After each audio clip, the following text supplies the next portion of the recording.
प्यारे दोस्तों, एक राजा ने दो कैदियों को मौत की सज़ा सुना दी।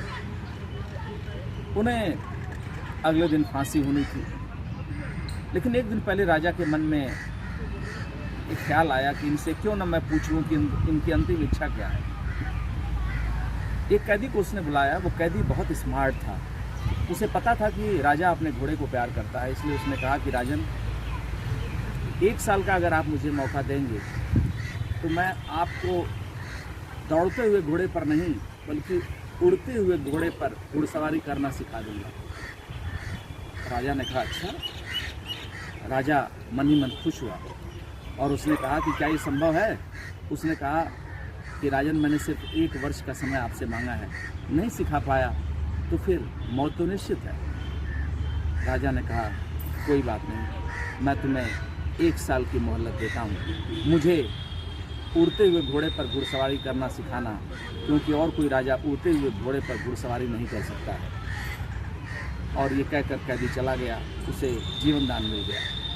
दूसरा कैदी आया और उसने राजा के सामने असमर्थता व्यक्त की कि मेरे पास कोई अंतिम इच्छा नहीं है, मुझे कल राजन फांसी की सज़ा सुना दीजिए।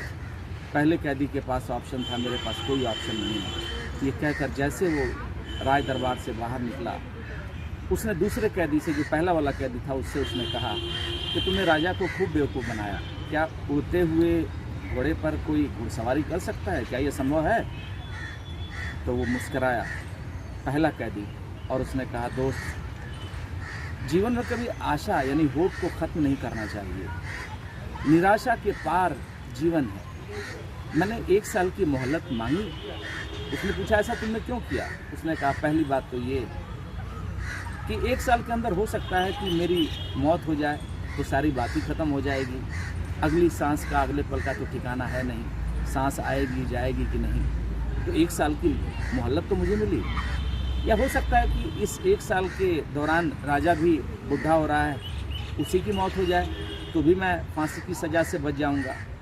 तीसरी बात, हम दोनों अगर नहीं मरे, हो सकता है घोड़ा ही मर जाए तो भी मैं बच गया, यानी कि मैं बच जाऊंगा। और चौथी बात मैंने ये सोची कि अगर ये कुछ नहीं हुआ तो भी क्यों मैं निराशा में अपने जीवन को जीऊँ। 1 साल आशा के पल कम से कम विश्वास के साथ जी तो सकूँगा।